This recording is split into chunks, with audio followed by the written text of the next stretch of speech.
Track storms to alert you first. This is KIMT Storm Team 3. Weather coverage you can count on. Hey, welcome back. Meteorologist Sarah Knox is filling in for Aaron tonight. Sarah, it's always good to work with you, and you have a decent forecast to look forward to. I would say so, right? It's enough to put a smile on our face, which I think is good enough here for 10 p.m. on, a Wednesday? I got to remember, it's been so long since You've been working so much today. I know, goodness gracious, no, but I love it. I absolutely do. And let's take a peek at how things started over Albert Lea. We had a gorgeous sunrise, and really it's just fun to see. So that was around 7 a.m. I'm not going to walk in front of the camera yet so you can really see as the clouds just kind of came in, then they went away, then they came back in, and now it's difficult to see, of course. Stopping the camera here, the time lapse at around 8 p.m. to show we had a nice sunset, but a few of those clouds were enough to block some of the best color.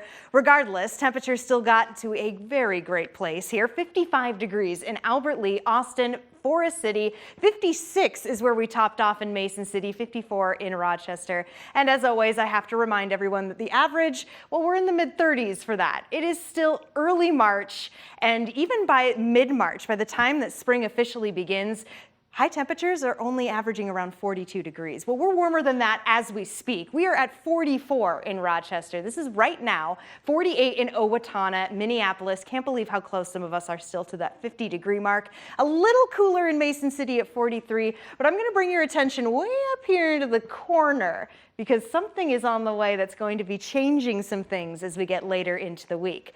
We'll have more on that in a moment. Tonight, ultimately, temperatures will stay a little above that freezing point, which once again is still pretty crazy. We are still here in early March. It is still winter. And yes, a few sprinkles are possible. You see that here on satellite and radar. What I'm paying most attention to are some of these little dark green areas. And there's a few in our area here a little further to the south. That's indicating where we might be seeing a few of those sprinkles. Otherwise, we're just seeing a lot of green here, indicating that these clouds do have some moisture in them, just not dropping, not hitting the ground. There's a little too much of that dry air still here at the surface.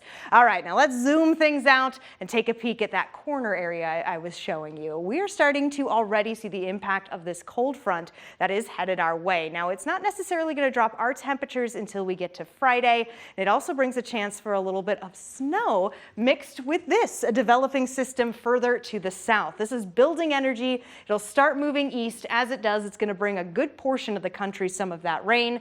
And with mixture from that incoming cold front that we see right here, that was what could bring us a few flakes. So this is around noon Thursday. I've fast forwarded all the way then to show that this cold front will, of course, continue passing. It's going to take it's going to take some time for us to start to feel that cooler temperature swing, especially because we're going to be getting a surge of moisture coming in from the south. This is that spinning system.